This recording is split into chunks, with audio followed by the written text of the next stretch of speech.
Et salut à tous, aujourd'hui on se retrouve pour un nouvel épisode du podcast Nourris ta santé. Aujourd'hui je ne suis pas tout seul, je suis avec Mathieu. Salut Mathieu. Salut Raph.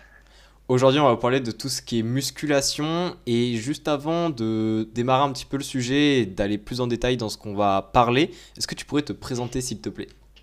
Yes. Alors tout d'abord, merci de m'avoir été sur ton podcast. Du coup, je m'appelle Mathieu, je suis coach sportif spécialisé aussi dans tout ce qui est perte de poids. Je fais également aussi de la préparation physique pour des athlètes. Et puis voilà.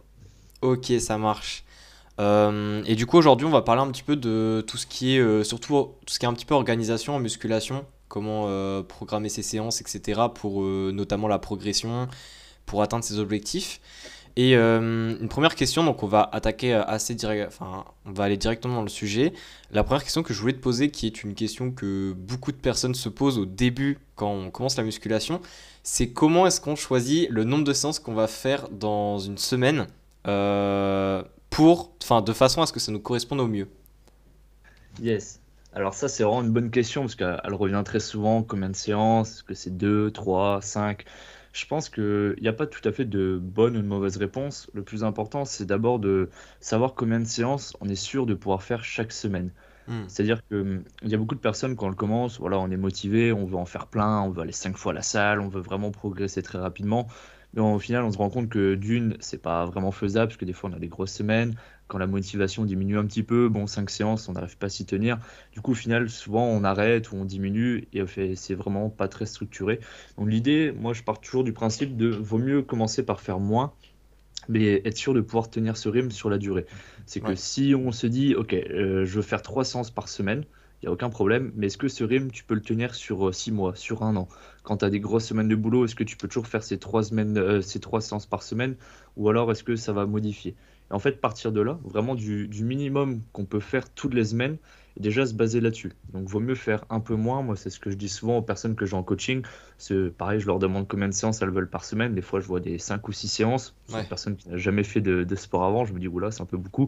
Donc, j'essaie de lui montrer en fait pourquoi 6 séances c'est peut-être trop. Après, si une personne peut tenir 6 séances par semaine, que les séances sont bien adaptées, il n'y a aucun problème. Mais il faut vraiment trouver ce qui nous correspond. Il vaut mieux faire un petit peu moins au début, mais être beaucoup plus régulier parce que les résultats en musculation, c'est un sport très traître. C'est qu'on peut progresser comme très rapidement sur les premiers mois si jamais on tient plus le rythme, si on s'entraîne moins ou si on s'entraîne plus, parce que des fois ça arrive, bah on repère quand même une bonne partie de nos acquis. Donc vaut mieux faire un petit peu moins et toujours progresser et en fait avoir plutôt une vision long terme et pas vraiment une vision court terme. Ok. Et du coup, donc en musculation, bon, généralement, il existe un peu des types d'entraînement, tout ce qui est un peu full body, half body, split, PPL, machin. Est-ce que toi, par exemple, en fonction du nombre d'essences que la personne fait, t'as tendance à un peu à donner des indications en mode oui, si t'as tant de séances par semaine, évite de faire ce type d'entraînement, enfin ce type d'organisation. Est-ce que t'as des fourchettes comme ça à donner selon la réponse qu'on a définie dans la question d'avant ou pas? Ouais, carrément. Après, ça dépend beaucoup des objectifs de la personne, de ce qu'elle veut travailler aussi. Mais en général, je déconseille déjà tout ce qui est le split, donc travailler qu'un groupe musculaire par semaine. Sauf si on a vraiment un objectif de bodybuilding, et encore, bon, certains ne s'entraînent pas comme ça, mais ça montre que si on n'entraîne qu'un muscle par semaine, même si on le fatigue beaucoup, on a des moins bons résultats que si on le sollicite plusieurs fois par semaine, donc par exemple qu'un push-pull leg, avec un full body, half body, etc. Donc l'idée, c'est vraiment d'essayer de solliciter un maximum les groupes musculaires par semaine. Si la personne s'entraîne que 2 fois par semaine, moi je recommande de faire 2 full body. Donc comme Ouais. ça permet vraiment de travailler l'ensemble des muscles du corps, mais 2 fois par semaine. Si elle le fait 3 fois par semaine, on pourrait avoir un half body, lower body, voilà, séparé haut du corps, bas du corps. Ça marche aussi. Le push-pull leg, il est bien, mais moi je trouve que si on fait que 3 séances par semaine, c'est un peu limité. Parce que oui, on va bosser une fois tout ce qui est pec, épaule, triceps, une autre fois tout ce qui est dos, biceps, mais au final, on n'a qu'une sollicitation par semaine. Donc en général, on peut faire un push-pull leg, mais c'est bien de l'avoir sur 4 séances, avec par exemple un push-pull leg et un full body en fin de semaine, Hmm. ou d'autres choses comme ça. Mais vraiment, voilà, si on s'entraîne peu, je pense que le full body, ou alors séparer haut du corps, bas du corps, c'est intéressant. Et après, bah, plus on augmente la fréquence, plus on peut aller sur du push-pull leg. Ça marche très bien si on fait 4, 5, voire 6 séances par semaine aussi. Voilà. Et après, je pense que le plus important, c'est de savoir aussi qu'est-ce que la personne veut bosser, combien de temps elle a à disposition, parce que bah, après, c'est là où on va dire, on gère un peu toute la planification de la séance en fonction de ça aussi. Ouais, c'est ça. Et puis après, je pense aussi ce qui joue, enfin, ça c'est un peu la réponse qui peut revenir tout le temps en sport, mais c'est aussi ce que la personne préfère, tu vois. Dans le sens où souvent entre plusieurs organisations, on a toujours des préférences. Il y a des personnes qui préfèrent largement s'entraîner en full, d'autres plus en PPL, etc.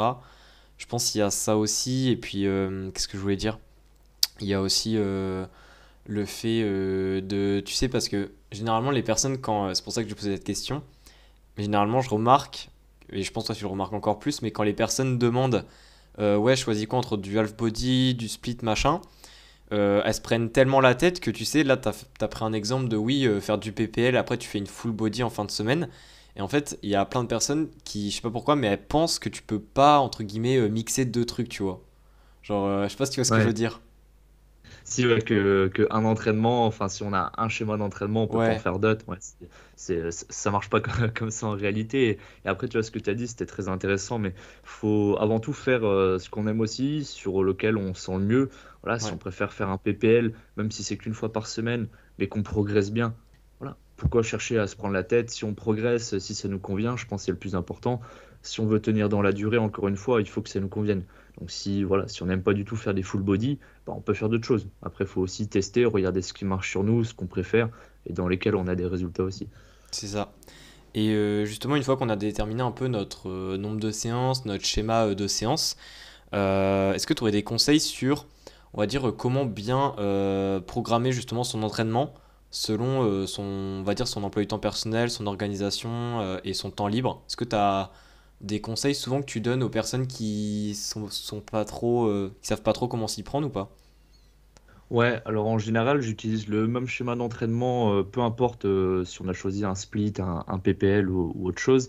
C'est en fait de séparer l'entraînement, enfin de segmenter l'entraînement en trois parties. Donc la première, c'est vraiment l'objectif principal, ce qu'on veut développer. Si on veut faire par exemple des exercices polyarticulaires, par exemple du bench ou du squat, d'autres exercices, c'est vraiment, on met vraiment toute notre énergie sur les deux premiers exercices. Après, on a une partie un peu plus complémentaire où là, on va faire des séries un petit peu plus longues, on se rapproche un peu plus de l'échec musculaire. Et en général, à la fin, terminer par la partie accessoire, travailler sur plutôt de l'isolation, sur des muscles en particulier. Et voilà, souvent, je commence par les exercices polyarticulaires parce que ça correspond le mieux souvent aux personnes que j'ai. Des fois, on peut faire aussi du monoarticulaire en début de séance, hein, c'est pas forcément mauvais. Mais c'est vrai que moi, par rapport à l'expérience que j'ai, je fais beaucoup plus d'exercices Ouais, polyarticulaires, un ou deux exercices. On envoie vraiment tout ce qu'on peut là-dessus. On va chercher à mettre un petit peu lourd si on peut. Après, voilà, lourd, ça dépend de chacun forcément. Mais voilà, on essaie de bien se fatiguer un peu là-dessus, de tout donner. Après, on va faire d'autres exercices, mais du coup, là, on va être sur des séries un petit peu plus longues, avec un tempo un peu plus contrôlé, et terminer vraiment bah, voilà, par de l'isolation pour aussi bien congestionner, bien travailler d'autres lignes de tissu. ok. Et, euh, et justement, quand on programme notre entraînement comme ça, quand on a un petit peu tout de structuré, euh, bah, généralement, enfin, c'est pas bisounours la musculation, même si au début, comme tu l'as dit tout à l'heure, tu progresses très vite. Il y a forcément un moment où ça devient plus compliqué, tu progresses un petit peu moins vite, ou alors des fois, tu as des plateaux, etc. Mais en règle générale, est-ce que tu pourrais donner les points clés à mettre en place justement pour assurer, enfin pas pour assurer, parce qu'on ne peut pas tout le temps progresser non plus toutes les semaines, il y a forcément des moments où c'est plus compliqué, mais quand même les points clés pour assurer une bonne progression de semaine en semaine. Yes, alors le premier, qui est je pense l'un des plus importants aussi, c'est que toutes les répétitions qu'on fait doivent compter. C'est-à-dire que des fois, on va faire des répétitions, mais avec de la fatigue, le mouvement va ressembler à rien, on va compenser dans tous les sens. Et pour moi, là, c'est pas pertinent parce qu'on cherche à compenser, donc on travaille plus vraiment les muscles qu'on veut travailler. Hmm, Donc l'idée, c'est de trouver toujours la bonne charge pour que chaque répétition qu'on fasse soit propre, qu'en fait vraiment elle serve et qu'on puisse avoir après des adaptations. Le plus important après, c'est aussi la surcharge progressive. ouais, c'est que de semaine en semaine, il faut vraiment essayer de progresser. Alors, on va pas progresser sur tous les exercices de semaine en semaine, ou alors si on a par exemple 6 exercices dans une séance, on va pas faire une surcharge progressive sur tous les exercices. L'idée, c'est au moins sur les principaux, donc les premiers qu'on fait en début de séance en général, toujours essayer de faire un peu plus. Donc, ça peut être soit je fais un peu plus de répétitions avec une même charge, je fais un peu plus de séries pour le même nombre de répétitions, ou alors je mets un peu plus lourd. Des fois, on peut mixer aussi les trois, ça dépend de la personne, de comment elle progresse. Mais toujours se dire, j'essaie de faire mieux que la semaine précédente. Des fois, ça peut être qu'une répétition et on se dit, ouais, mais une répétition, bah forcément, c'est pas pareil que quand on rajoute plus 5 kilos Ouais. sur des exercices. Il faut toujours se dire, bah, on est une répétition meilleure que la semaine précédente. Et au fil du temps, bah, ça, plus ça, plus ça nous permet vraiment d'augmenter. Donc voilà. Ouais, donc les deux premiers trucs, c'est vraiment de chaque répétition est propre, on essaie de bien les faire. On met en place une surcharge progressive. Et après, la troisième chose, je pense, qui est important, c'est qu'il faut aussi fatiguer son corps. C'est que si on reste vraiment dans sa zone de confort de ouais, j'ai fait mon 4x6 à 80 kilos au développé couché, par exemple, si bah, pour moi c'était vraiment facile, que je me suis pas vraiment challengé, bah, faut se dire le corps, lui, il s'est pas challengé non plus, donc il va pas vraiment s'adapter.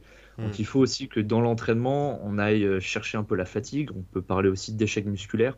Il faut au moins s'en rapprocher quand même assez régulièrement, voire même y aller sur certaines séries, sur quelques exercices. Ouais. Bon, plutôt du mono-articulaire, je trouve que c'est mieux parce que sur du polyarticulaire, quand on va chercher de l'échec musculaire, bah forcément, il y a la composante technique qui peut rentrer en jeu. Donc, des fois, en fait, on n'est pas vraiment à l'échec musculaire, mais on appelle ça plutôt un échec technique. C'est que, bah, en fait, on peut plus faire le même mouvement pour cette charge-là. Nos muscles, ils ont encore un peu de réserve, mais on bouge dans tous les sens, ça ressemble plus à grand-chose. Mais voilà, c'est vraiment faire ces trois piliers-là, je pense que ça permet vraiment d'avoir une bonne progression. Et après, bah, il faut cycler. Tant qu'on progresse, on continue comme ça. Et quand on voit qu'on stagne, bah, on essaie de regarder sur d'autres choses. Est-ce qu'on dort bien? Est-ce qu'on mange suffisamment bien? Est-ce que l'entraînement, il faudrait pas changer des petites variables? Et après, voilà, c'est des ajustements, mais ça va dépendre un peu de chacun, quoi. C'est ça. Et justement, là, tu nous as cité les trois points principaux. Vu que j'aime bien, moi, demander des top 3, est-ce que tu pourrais nous donner, selon toi, enfin après, si tu as une quatrième ou si tu en as vraiment que deux qui te viennent en tête, tu peux, hein, mais est-ce que tu pourrais nous donner le top 3 des fausses croyances en musculation selon toi? Yes, alors bon, il y a une croyance, ça fait longtemps qu'elle existe. Bon, c'est en train de changer, mais la musculation ne fait pas ralentir la croissance. Il Ah ouais, faut je l'ai revu en plus arrêter. ce matin. Voilà, il faut arrêter avec ça. Évidemment, avec quelqu'un qui a 15 ans ou quelque chose comme ça, on va pas lui demander de soulever ultra lourd, de mettre des gros poids, de faire n'importe quoi.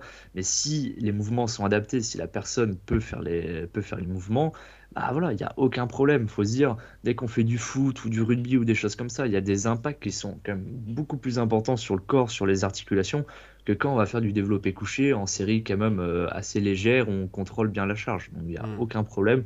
Voilà, on arrête de croire que la musculation rend les gens petits. Si on raisonne comme ça, on pourrait se dire, bah, tous ceux qui font du basket sont grands, donc faire du basket, ça nous aide à grandir.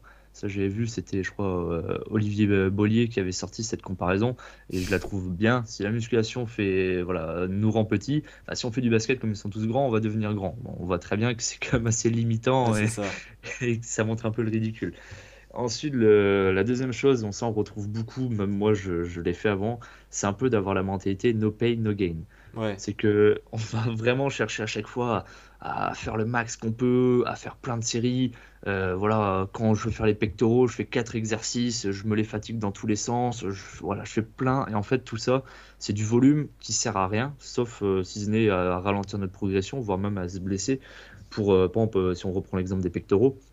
On peut très bien travailler les pectoraux avec juste 2 exercices par séance et les répéter plusieurs fois dans la semaine. Ça va garantir des meilleurs résultats que de se dire à chaque fois, j'essaie de détruire tous mes muscles, vraiment, je donne tout ce que je peux, je mets le plus lourd possible, je fais n'importe quoi pour progresser.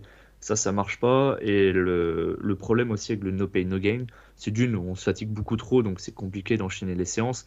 Et de Hmm. deux, on peut quand même très rapidement se blesser ou alors augmenter le risque de blessure.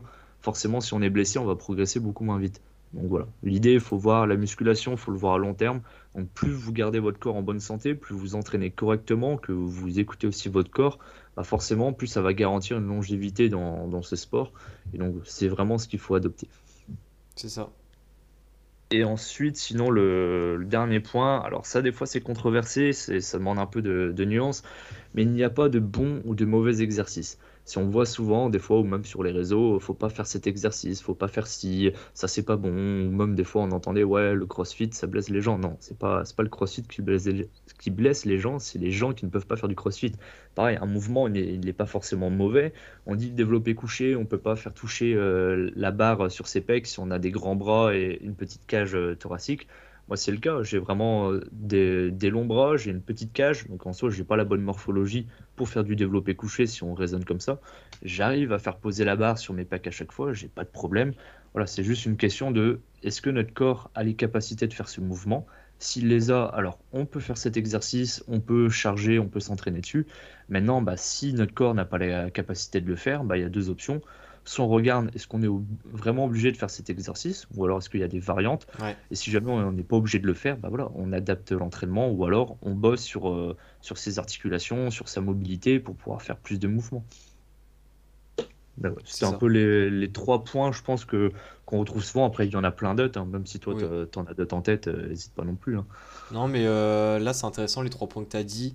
Et puis pour rebondir aussi sur le deuxième, ce qui, je pense, c'est pas évident pour certains, c'est, tu sais, le côté que tu avais dit dans les points clés, justement, la question d'avant, de quand même fatiguer son corps, tu vois, pour engager la progression, mais de trouver justement l'équilibre et pas de tout de suite croire que fatiguer son corps, ça veut dire se mettre complètement mort, tu sais, comme on voit dans certaines vidéos, les gars qui transpirent de ouf, qui sont complètement morts par terre à la salle et tout. Genre, faut savoir différencier les deux parce qu'il y a quand même une différence, tu vois, et je pense que c'est intéressant que tu aies dit ça, ouais. C'est ça, ouais. Faut juste retenir, faut pas faire trop de volume non plus dans ces séances. Après, ça dépend comment on s'entraîne. Mais si on pose plusieurs groupes musculaires par séance, il faut pas faire 10 séries par groupe musculaire Ouais, et par séance. Parce que forcément, là, c'est tout de suite trop. On peut faire moins et avoir des résultats. Après, c'est là où ça dépend de chacun. C'est que pour certaines personnes, deux ou trois séries, ça va suffire. Pour d'autres, il va falloir faire un petit peu plus. Mais voilà, tant qu'on progresse, qu'on avance dans la bonne direction, qu'on se sent bien, que le corps est en forme, bah, faut continuer comme ça. C'est si maintenant on voit que bon, soit on progresse moins, ou alors que je peux essayer de faire un peu moins et regarder si j'ai les mêmes résultats. C'est comme ça qu'on adapte et qu'on trouve aussi ce qui fonctionne vraiment pour nous, quoi. c'est ça. Et la dernière question que je voulais te poser, alors je pense que tu vas pouvoir revenir pas mal de points que tu as déjà dit, mais d'un sens c'est intéressant, ça permet de faire un peu une conclue, un bilan. C'est est-ce que on va dire il y a des recommandations actuelles autour de la musculation qui a de façon à t'aider, enfin à t'assurer que tu vas progresser à long terme. Donc là quand je parle à long terme c'est vraiment tu vois sur un an, 2 ans, etc. Donc c'est pas sur un mois. Est-ce qu'il y a des recommandations? Donc là vraiment tu peux parler de tout, hein, pas que de l'entraînement lui-même, un peu de d'autres facteurs. Est-ce que tu pourras un petit peu nous dire globalement ce qu'il faut faire attention? Yes, alors si on parle de musculation plus comme pour développer ses muscles, Ouais, hypertrophie, ce que nous montre déjà la littérature actuelle, ça marche aussi avec le terrain, les deux sont corrélés, c'est qu'en général, il faut faire entre 12 à 20 séries par groupe musculaire et par semaine. Donc ok. voilà, à nous de segmenter. Forcément, si on est débutant, on va plutôt se placer sur 12 séries par Hmm. semaine. Si on est avancé, on sera plutôt vers 20. Encore une fois, c'est une fourchette, hein, donc après, c'est à chacun de voir, mais voilà, on va faire entre 12 et 20 séries. Pour prendre du muscle, après, il faut des séries en général entre 30 secondes à 1 minute de temps sous tension. Donc le temps sous tension, c'est le temps d'effort. Par exemple, si je descends au squat en 3 secondes et que je remonte en 2 secondes, bah, ma répétition a pris 5 secondes. Donc si j'en fais 10, j'ai 50 secondes de temps sous tension. Donc voilà, l'idée c'est de faire entre 30 secondes et 1 minute. Et ensuite, bah, c'est vraiment trouver la charge qui nous permet vraiment de pouvoir garantir des répétitions qui sont propres et avec un temps sous tension comme ça. Après, évidemment, encore une fois, en fonction des objectifs, on peut varier sur certaines choses. On n'est Ouais. pas obligé de prendre au pied de la lettre comme ça. Mais ça, c'est vraiment, on va dire, les recommandations générales pour structurer un peu son programme d'entraînement. Il faudrait avoir ça en tête. Et après, ce qui va vraiment faire qu'on va progresser le plus, c'est d'une, avoir une surcharge progressive, donc de semaine en semaine, ou Hmm. alors toutes les 2 semaines. Voilà, on peut cycler comme ça, mais toujours se dire, j'essaie de progresser. Donc, comme je disais, soit avec les séries, les répétitions, la charge. On peut même, sinon, faire avec un peu moins de temps de repos. Enfin, voilà, il y a plein de variables à faire, mais essayer de progresser de semaine en semaine en gardant un mouvement propre. Et ensuite, bah, on arrive sur ce qui n'est pas sexy, mais sur ce qui marche le mieux. Dormir suffisamment. Forcément, si on fait des très bons entraînements, mais qu'on dort 3 heures par nuit, qu'on se sent fatigué tout le temps, ça sert à rien, c'est même contre-productif. Et après, le dernier, bon, ça, je pense que tu pourrais en parler beaucoup mieux que moi aussi, mais c'est tout ce qui est sur la nutrition. Mm. Avoir une nutrition qui est adaptée, qui nous correspond aussi, mais voilà, il faut regarder là-dessus. Si on n'optimise pas l'entraînement, bah forcément on progresse moins bien, mais si on a optimisé l'entraînement, qu'on s'est creusé la tête pour faire un super programme, mais qu'à côté on dort pas bien, qu'on mange pas bien, ah bah, C'est la ça. progression, elle est quand même très vite limitée et sur la durée, ça peut causer aussi d'autres problèmes. C'est ça. Et ouais, c'est vraiment pour. Enfin, c'est aussi pour l'entraînement comme ça, mais pour l'alimentation et le sommeil, ce qui est important, c'est vraiment le côté chronique, dans le sens où que ça soit pas mauvais tout le temps, tu vois. Parce que enfin, il y a des personnes qui pensent que ça y est, elles ont un entraînement le soir, elles mangent pas forcément très bien la journée. En soi, ça impacte pas vraiment. Mais ce qui est important, c'est ouais, les habitudes alimentaires que tu as à long terme.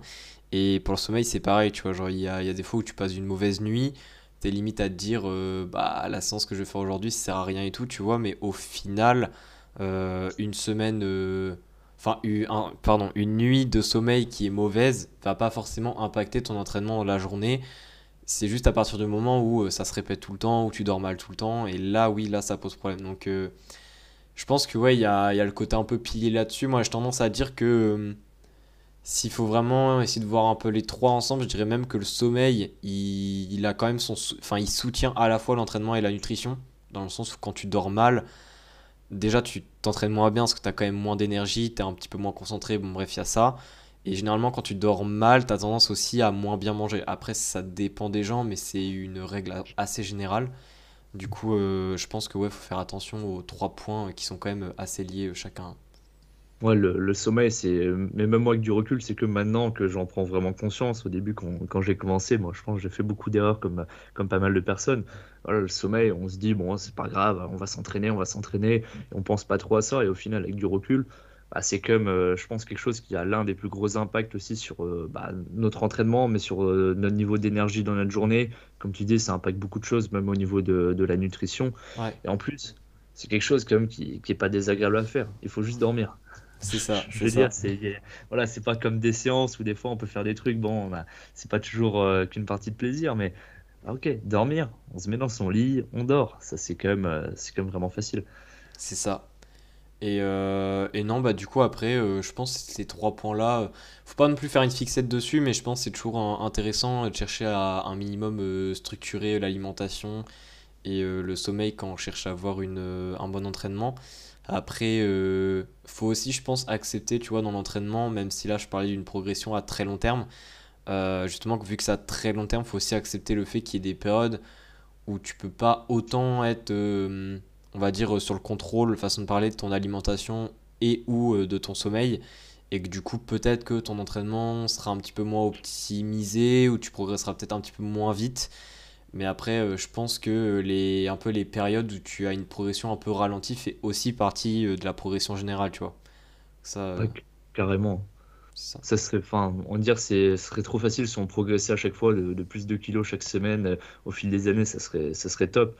Et comme tu as dit, ouais, des fois, il y a des périodes. Moi, pour prendre mon exemple, je sais toujours que l'été, c'est une période qui est plus compliquée pour moi parce que, bon, là, je me suis bien entraîné l'année. L'été, bah, il y a plus de sorties. Des fois, on fait d'autres choses. Avec la chaleur, on a aussi peut-être moins envie de s'entraîner. Ouais, Du coup, moi, je sais, ok, bah, l'été, mon objectif, c'est éviter au maximum de régresser. J'essaie plutôt de maintenir. Si je peux progresser sur quelques mouvements, c'est cool. Mais j'adapte mes entraînements pour faire quelque chose de plus, on va dire, d'un peu plus digeste, de pas se faire des séances de 2 heures quand il fait super chaud, des séances plus courtes. Voilà, j'essaie d'adapter. Je sais que je dors peut-être moins bien, que je mange peut-être un petit peu moins bien. Voilà, j'adapte le tout, mais au ouais, c'est ça. final, j'ai pas de problème.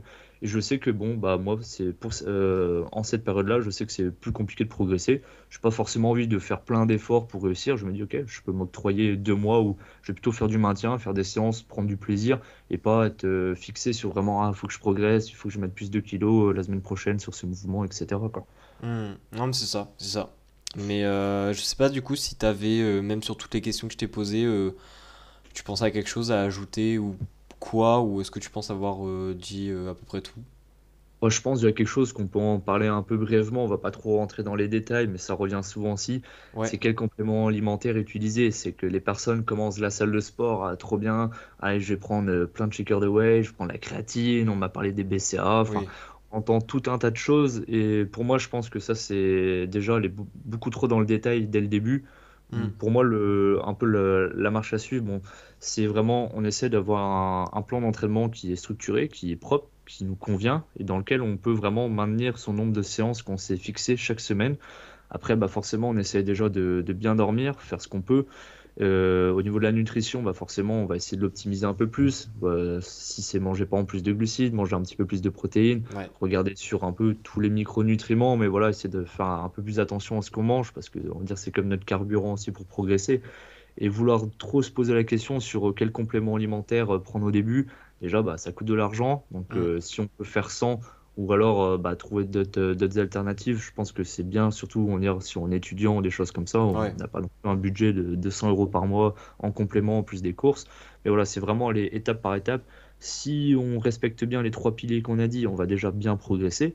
Et maintenant, une fois que c'est mis en place, si on veut aller plus loin, si jamais on a des carences ou des choses comme ça, là, on peut aller dans le détail et regarder un petit peu plus précisément ces compléments alimentaires-là. C'est ça. Ouais, non, mais c'est vrai que les compléments, t'as bien fait de préciser, parce que je pense que c'est un peu une fausse croyance dans le sens où la croyance de ça y est, tu commences la muscu, tu dois prendre de la protéine en poudre, tu vois. C'est Je veux ça. dire, si t'as juste ton alimentation et que tu fais en sorte de manger un peu plus de protéines, ouais, d'essayer de connaître les bases au moins de la nutrition et de savoir où trouver des protéines, bon, t'as pas besoin d'acheter de la whey ou des choses comme ça, quoi.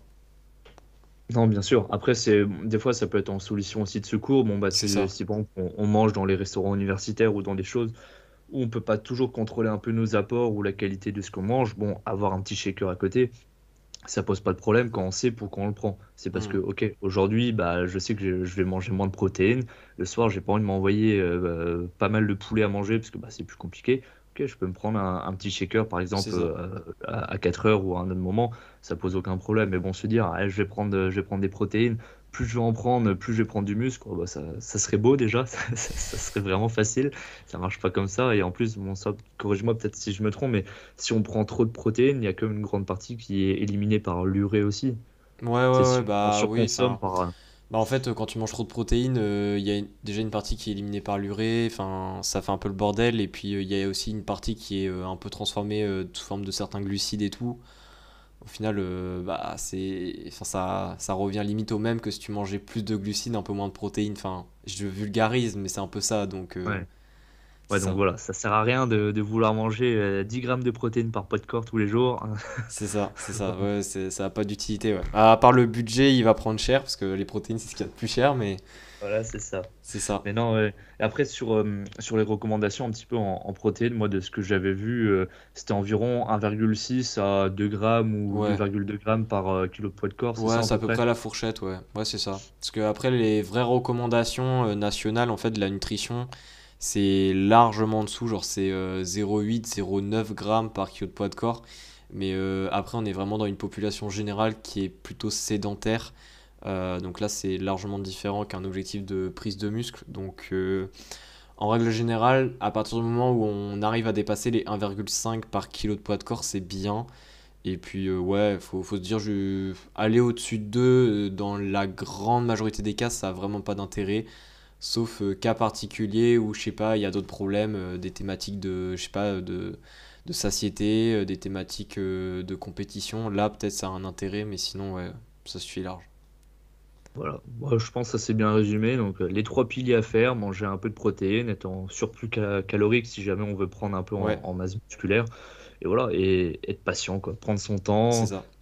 tenir vraiment le rythme sur la durée et pas se dire, ah bah, il y a quelqu'un qui progresse plus vite que moi en moins de temps, je vais essayer de faire plus. Voilà, chaque personne est différente. On part tous d'un endroit différent. Le plus important, bah, c'est d'avancer vers nos objectifs et d'être patient, même si des fois ça peut être un peu frustrant, ça demande du temps, mais voilà, il faut tenir. Si on fait les bonnes choses et qu'on est régulier, ça payera toujours. C'est ça. Bah écoute, bah, si tu penses avoir fait le tour, Mathieu, merci en tout cas d'avoir répondu à toutes les questions. Yes, bah merci à toi encore hein, de m'avoir invité. Bah, avec plaisir. Et puis, bah, comme d'habitude, les liens de tes réseaux, donc Instagram notamment, je les mettrai dans la description du podcast. Et puis, bah, je remercie à tout le monde en tout cas d'avoir écouté jusqu'au bout. Et on se dit à la prochaine. Ciao.